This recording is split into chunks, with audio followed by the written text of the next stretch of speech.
नमस्कार, मैं श्यामगिरी। आप देख रहे हैं टीएफडी इंडिया न्यूज 24। टीएफडी इंडिया न्यूज 24 में आप सभी दर्शकों का स्वागत है। महाराष्ट्र बीएमसी का खेल नतीजों में ने पोल खोल दिया। अब आप दर्शक यह समझ लीजिए कि सिर्फ महाराष्ट्र नहीं और भी कई जगहों का मैं आप दर्शकों को खबर बताऊंगा चुनाव आयोग से संबंधित, जो चुनाव आयोग खुद स्वीकार कर रहा है कि हां यह गलत है। हरियाणा के अंदर राहुल गांधी की बात सत्य हो गई, चुनाव आयोग ने मान लिया कि फर्जी मतदान हुआ। महाराष्ट्र के अंदर भी फर्जी है, इस बात से इनकार नहीं कर सकते। लेकिन जिस तरह महाराष्ट्र के बीएमसी चुनाव एक उदाहरण हो गया और जिस तरह से खुली आंखों में धूल झोंक करके धांधली हुई, भारतीय जनता पार्टी को हासिल क्या हुआ? इसमें कहते हैं कि जात भी गवा दिया, भात भी नहीं खाया। एक चीज तय हो रही है और साबित हो रही है कि भारतीय जनता पार्टी को जनता वोट नहीं कर रही है। पैसे लुटाने के बावजूद भारतीय जनता पार्टी के नेता अपने घर से पैसे लेकर नहीं लुटा रहे हैं, सरकार के खजाने को लूट कर लुटा रहे हैं। उसके बावजूद उनके ऊपर भरोसा विश्वास नहीं है किसी का और वोट नहीं दे रहा है।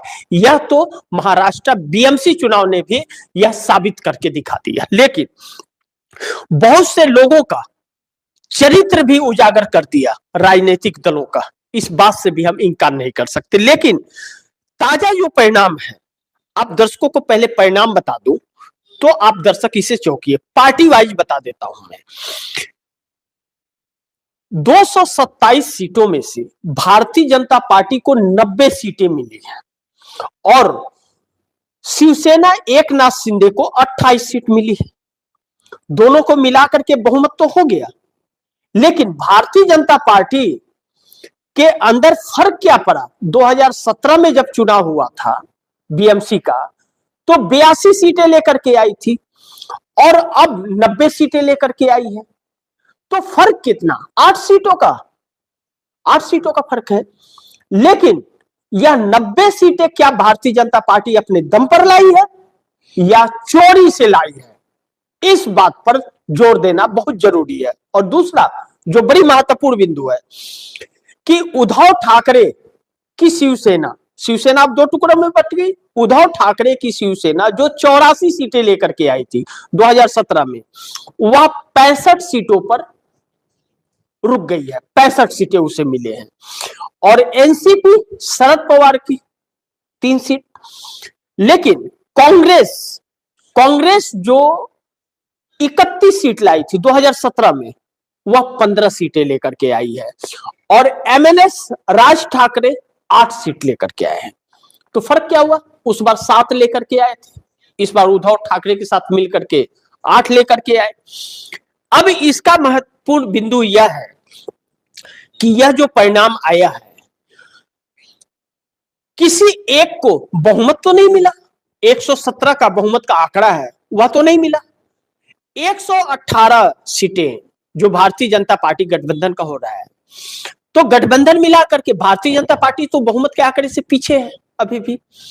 तो इतना कुछ साम दंड भेदभाव सब कुछ होने के बाद भारतीय जनता पार्टी का ये हाल है। गठबंधन की सरकार है, बन रही है बीएमसी के अंदर। इसका मतलब यह है कि विपक्ष को दिल खोलकर जनता वोट दे रही है और भारतीय जनता पार्टी को पैसे लुटाने के बावजूद वोट नहीं मिल रहा है। यह वोट चोरी से सरकार आ रही है, वोट चोर ले गया, आप यह कह सकते हैं। अब दूसरी चीज, इसमें जो पिछले कार्यक्रम में भी मैंने आप दर्शकों को कहा, इस बीएमसी चुनाव में एकनाथ शिंदे को अस्वीकार कर दिया गया है। मात्र 28 सीटें आई हैं उन्हें। लेकिन उद्धव ठाकरे को जो सीटें आई हैं वह 65 आई हैं। अब ऐसे में एकनाथ शिंदे की अस्वीकृता जनता के बीच साफ दिख रही है कि उनको स्वीकार नहीं कर रही है, अस्वीकार कर रही है। इससे आने वाले वक्त में एकनाथ शिंदे की राजनीति समाप्त है। इससे इनकार नहीं कर सकते। दूसरी चीज, 3 सीटें अजीत पवार को मिली है, एनसीपी यानी कि अजीत पवार, ओरिजिनल एनसीपी उसके पास है, लेकिन अजीत पवार की को भी अस्वीकार कर दिया, शरद पवार को पूरी तरह से अस्वीकार कर दिया। यानी कि एनसीपी, दोनों एनसीपी, शरद पवार की एनसीपी और अजीत पवार की एनसीपी को जनता ने स्वीकार नहीं किया है, अस्वीकार कर दिया है कि आपके ऊपर हमें भरोसा नहीं है। अब दूसरी चीज, राज ठाकरे को उद्धव ठाकरे ने साथ रखा, अच्छी बात है, दोनों भाई एक हो गए, अच्छी बात है कि उन्हें एक ही रहना भी चाहिए, लेकिन अकेला दूसरे लोगों से गठबंधन करके चुनाव लड़के क्या हासिल हुआ? बीएमसी चुनाव ने यह साबित कर दिया कि अगर आप इंडिया गठबंधन एक रहेगा तो सेफ रहेगा और अलग अलग रहेगा तो वह बर्बाद हो जाएगा। इस बात को भी जनता ने एकनाथ शिंदे को भी दिखा दिया, अजीत पवार और शरद पवार की जोड़ी को भी दिखा दिया। यानी कि शरद पवार इंडिया गठबंधन से जो गए हैं उन्हें दिखा दिया, अगर एकजुट होकर के लड़े होते तो शायद तस्वीर कुछ और रहती। लेकिन यहां तो यही परिणाम आने थे, क्योंकि यह परिणाम पहले से ही फिक्स था। यह परिणाम जो बीएमसी का आया है कोई नया नहीं है, यह पहले फिक्स करके रखा गया था और इस फिक्स के लिए ही 2 घंटा तक चुनाव आयोग के वेबसाइट को काउंटिंग को स्लो किया गया था, क्योंकि यह फिगर बदल रहा था, यह फिगर भी नहीं आ पाता। अगर काउंटिंग स्लो नहीं हुई होती तो यह फिगर भी नहीं आता, तब इंडिया गठबंधन शायद जीत जाता चुनाव। इसके लिए यह फिगर लाने के लिए किसी भी तरह से सामदान भेदभाव, गड़बड़ सरबर, घोटाला कुछ भी करने के लिए स्लो काउंटिंग को किया गया और इस बीच खेल किया गया, यानी कि भारतीय जनता पार्टी को यहां पर जिताया गया, लेकिन बहुमत नहीं मिला। अब यह बड़ी महत्वपूर्ण है। अब दूसरी चीज कि आगे एकनाथ शिंदे और अजीत पवार क्या करेंगे? अब तो अजीत पवार को इस परिणाम के बाद में अजीत पवार की जरूरत भाजपा को नहीं है। भाजपा यह समझ गई कि अजीत पवार को जनता ने अस्वीकार कर दिया है, तो अजीत पवार अब भाजपा के लिए बोझ बन जाएंगे। तो क्या अजीत पवार अपने चाचा के साथ जाएंगे? अजीत पवार अगर अपने चाचा के साथ जाएंगे तो अजीत पवार के सामने 2 शर्त है भारतीय जनता पार्टी की तरफ से, जो कहा जा रहा है, चर्चाओं में है, यह है कि अजीत पवार अपने चाचा शरद पवार को के साथ में मिल जाए, दोनों एनसीपी एक हो जाए और शरद पवार भारतीय जनता पार्टी के साथ गठबंधन में आने के लिए स्वीकार कर लें, पहला। दूसरा, एकनाथ शिंदे अब अपनी जीत छोड़ करके भारतीय जनता पार्टी में विलय करते हैं। इसका वजह क्या है, क्यों ऐसा भारतीय जनता पार्टी करना चाहती है? बड़ी साफ है कि भारतीय जनता पार्टी यह चाहती है कि एकनाथ शिंदे विलय कर दे, क्योंकि एकनाथ शिंदे की जरूरत है, उसे 7 सांसद उनके पास में है, इसके लिए एकनाथ शिंदे आ जाए। दूसरी तरफ अजीत पवार बोझ बने हुए हैं, लेकिन शरद पवार अगर अजीत पवार के साथ मिल करके एनसीपी एक हो जाती है तो उसके पास 8 + 1 9 सांसद हो जाते हैं। 8 शरद पवार के पास है, 1 अजीत पवार के पास है, 9 सांसद हो जाएंगे। यह एनडीए गठबंधन का हिस्सा बन जाए और एकनाथ शिंदे भारतीय जनता पार्टी में विलय कर दे, शिवसेना को पूरी तरह से खत्म कर दे, शिवसेना पूरी तरह से खत्म हो जाए और एनसीपी एक होकर के एनडीए गठबंधन का हिस्सा बन जाए, ताकि 9 इनके भाजपा को मिल जाए समर्थन और 7 जो एकनाथ शिंदे के वह भाजपा के हो जाए, भाजपा में विलय कर ले अपनी पार्टी का। यानी कि 9, 7, 16 सांसदों की एकजुटता उन्हें जरूरी है, क्योंकि चंद्रबाबू नायडू ने डेडलाइन 1 फरवरी का दिया है। अगर यह काम एकनाथ शिंदे करते हैं तो ठीक है, और नहीं तो एकनाथ शिंदे को तोड़ फोड़ के मरोड़ करके उनको समाप्त कर दिया जाएगा और अजीत पवार को भी तोड़ दिया जाएगा और उन्हें निकाल करके बाहर कर दिया जाएगा, क्योंकि यह अब बोझ बन गए। अब दूसरी चीज, शरद पवार जो इंडिया गठबंधन के अहम घटक दल है, अब शरद पवार को सीटें इंडिया गठबंधन के नाम पर मिली हुई हैं क्योंकि उनकी पार्टी टूट चली थी। अब इंडिया गठबंधन के नाम पर मिली है और इंडिया गठबंधन से ही दगा करे अभी तक। कम से कम अब इंडिया गठबंधन उम्मीद करेगा कि एक हो जाए और जनता यह उम्मीद करेगी। होते हैं नहीं होते हैं वह बताएंगे, वह वक्त बताएगा। लेकिन अब दूसरा पहलू कि महाराष्ट्र को लेकर के बीएमसी चुनाव का यह परिणाम आया कि 90 सीटें भारतीय जनता पार्टी को मिली है, 28 सीटें शिंदे शिवसेना को मिली है और 65 सीटें उद्धव ठाकरे शिवसेना को मिली है और कांग्रेस आईएनसी 15 सीटें मिली है। यह रिजल्ट है। अब दूसरी चीज कि राहुल गांधी ने यह कहा था कि महाराष्ट्र के अंदर 1 करोड़ वोटों की हेराफेरी की गई थी। शाम को 6 बजे के बाद पड़ा था, विधानसभा में कहा था। अब बीएमसी में भी यही फर्जीवाड़ा हुआ और विधानसभा में भी हुआ। अब बीएमसी चुनाव खत्म हो गया, भारतीय जनता पार्टी के हाथ में महाराष्ट्र पूरी तरह से, फुल महाराष्ट्र भाजपा के हाथ में है कमान। अब जैसे चाहे वैसे घुमाएगी महाराष्ट्र को और इसके बाद किसी को वहां बैठने नहीं देगी। यह चीजें तब तक होगी जब तक नरेंद्र मोदी केंद्र की राजनीति में सत्ता में प्रधानमंत्री की कुर्सी पर बैठे हुए तब तक, और जब तक भाजपा की और ज्ञानेश कुमार रहेंगे तब तक। अब मोदी है तो ज्ञानेश है और ज्ञानेश है तो चुनाव में खेल जारी है, वोट चोर ले जाएगा। और यह दोनों हट गए या एक हट गया, मोदी हट गए, तो फिर यानी कि आप समझिए इसे, ट्रांसफार्मर से बिजली तब आती है गांव में, और गांव का मीटर बंद कर दीजिए आप, मेन स्विच बंद कर दीजिए तो सिर्फ घर का ही, लेकिन ट्रांसफार्मर को काट दिया तो पूरा गांव बत्ती गुल हो जाएगी। तो वह ट्रांसफार्मर मोदी है। तो ट्रांसफार्मर जब तक रहेगा, मोदी जब तक रहेंगे, यह सारे करामात होते रहेंगे क्योंकि चुनाव उन्हीं के नाम पर है। दूसरी तरफ हरियाणा को लेकर के राहुल गांधी ने अपने प्रेस कॉन्फ्रेंस में कहा था कि 25,44,000 फर्जी वोट पड़े हैं। महाराष्ट्र में भी यही चीज होगा, 1 करोड़। देखिएगा, ध्यान दीजिएगा, आप लोग लिख लीजिए आज, महाराष्ट्र में भी एसआईआर में यह चीज होगा। और हरियाणा को लेकर के राहुल गांधी ने कहा था कि 25,44,000 वोट फर्जी पड़े हैं। अब 25,44,000 फर्जी वोट की बात राहुल गांधी ने कही थी प्रेस कॉन्फ्रेंस करके, तब तो बड़ी जोर शोर से बात उठी और चुनाव आयोग ने कहा कि यह निराधार है, कहा था ना। अब चुनाव आयोग यह साबित कर रहा है कि राहुल गांधी ने सच कहा था। मैं आप दर्शकों को हरियाणा का वह रिपोर्ट दिखाना चाहूंगा, बताना चाहूंगा कि चुनाव आयोग ने कहा है, हरियाणा में जागरण ने यह खबर बड़ी प्राथमिकता से दी है कि हरियाणा में 29 लाख संदिग्ध मतदाता अब घर घर जाकर दस्तावेज जांचेंगे बीएलओ। यह कौन कह रहा है? चुनाव आयोग कह रहा है। कितना कह रहा है? 29 लाख मतदाता फर्जी हैं।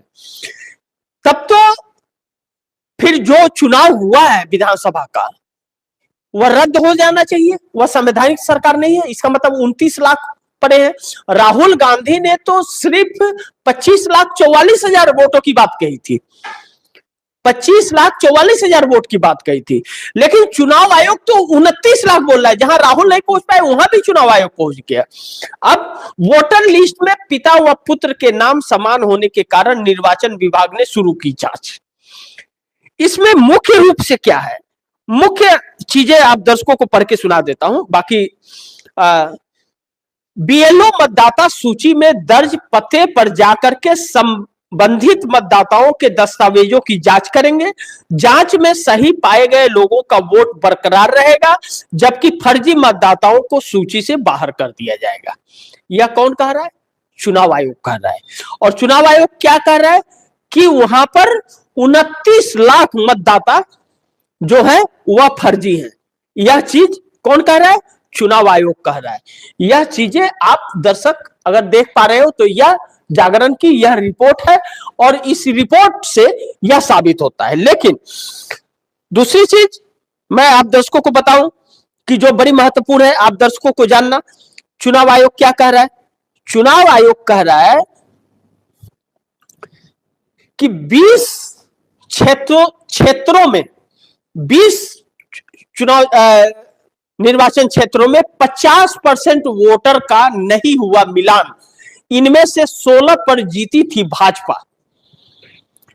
कितना? 20 विधानसभा सीट पर 50% जो वोटर है उनका मिलान नहीं हो पा रहा है, वो फर्जी बताए जा रहे हैं, जिसमें 20 में 16 सीट भारतीय जनता पार्टी जीती है। यह आप दर्शकों को मैं दिखाऊं कि यह चीजें दैनिक जागरण की है। आप दर्शक इसे भी बड़ी ध्यान से देखिए। अब यह चीज कह रहा है, कौन कह रहा है? यह चुनाव आयोग कह रहा है। क्या कह रहा है? 20 विधानसभा क्षेत्रों में 50% वोटरों का नहीं हुआ मिलान। इनमें से 16 पर जीती थी भारतीय जनता पार्टी। एसआईआर से पहले 2002 व 2024 की मतदाता सूचियों का चल रहा है मिलान कार्य। अब यह भारतीय जनता पार्टी का अहम जो वो रोल है वह बड़ी महत्वपूर्ण है। अब आप दर्शकों को यह बताऊं कि चुनाव आयोग का मुख्य क्या है। मतदाता सूची में 29 लाख एक जैसे नाम और लिंग कह रहा है कि 29 लाख लोग जो है एक जैसे नाम है। आगे क्या लिख रहा है? निर्वाचन आयोग ने मतदाता सूची की त्रुटियों को दूर करने के लिए एक जनसांख्यिकीय समानता प्रविष्टि सॉफ्टवेयर लॉन्च किया है। इस सॉफ्टवेयर को के सहायता से पता लगा है कि हरियाणा की मतदाता सूची में 29 लाख ऐसे मतदाता हैं जिनके नाम, उम्र, लिंग, स्थान, शिक्षा व व्यवसाय एक जैसे मिले। उल्लेखनीय है कि राहुल गांधी ने हरियाणा में 25 लाख वोट चोरी का आरोप लगाया था। उस दौरान उन्होंने कई विधानसभा सीटों का उल्लेख भी किया था। अब ये नाम वेरीफाई किए जा रहे हैं। अब यह चीजें कही और किन किन सीटों पर किए जा रहे हैं आप बड़ी ध्यान से देखिएगा, सुनिए। रोहतक, पलवल, रोहतक, पानीपत ग्रामीण, बहादुरगढ़, पंचकुला, पानीपत सिटी, करनाल, फरीदाबाद, एनआईटी, हिसार, सोनीपत, गुरुग्राम, तिंगांव, बल्लभगढ़, बड़खल, बादशाहपुर। आगे मैं आप दर्शकों को बताऊं जो बड़ी जरूरी है आप दर्शकों को जानना।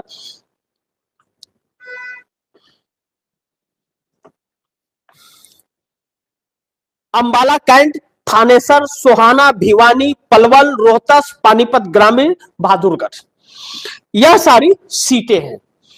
राहुल गांधी ने यही बात कही थी कि 25,44,000 फर्जी वोट पड़े और कांग्रेस और भारतीय जनता पार्टी के बीच हार जीत का जो अंतर था वह मात्र 1,22,000 का था।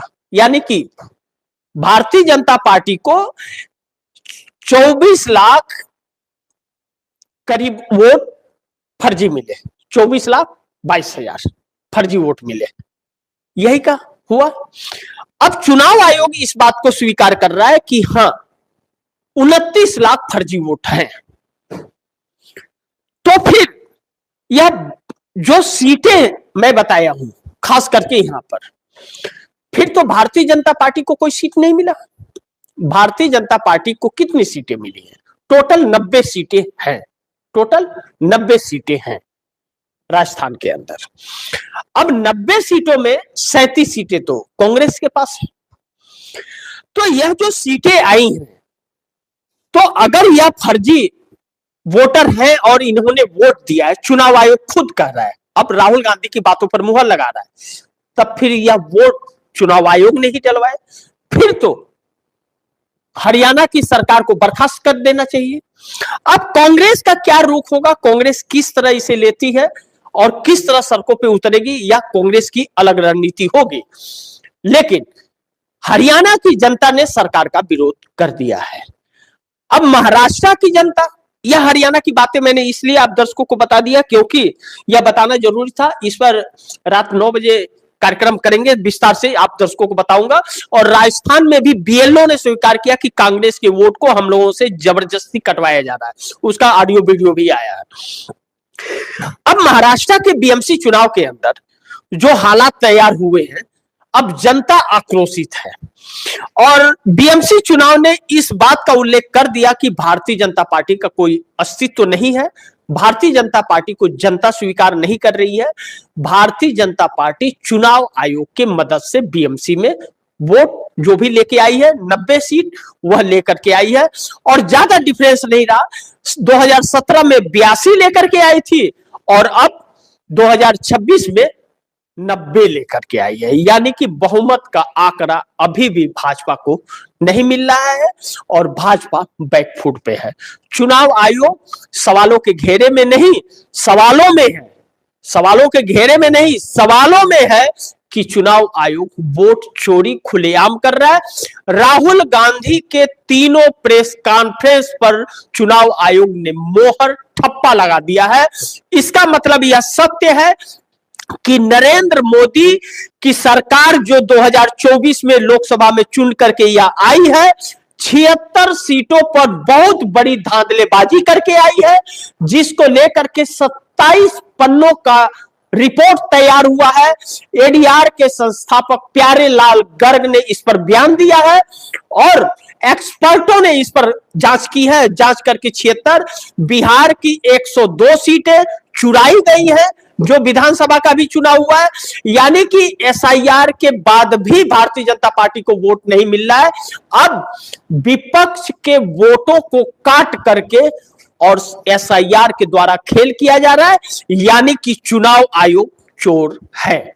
इस बात से इनकार नहीं कर सकते, क्योंकि वह जब खुद कह रहा है कि 29 लाख वोटर हरियाणा में फर्जी हैं और राहुल गांधी ने भी यही बात कही थी, तब नहीं माना। तो आज जिस सॉफ्टवेयर का काम कर रहा है, वह जांच कर रहा है, वह सॉफ्टवेयर 2016 से चुनाव आयोग के पास है। तो उस सॉफ्टवेयर के जरिए क्यों नहीं जांच हो जाती? एसआईआर करने की क्या जरूरत पड़ रही है?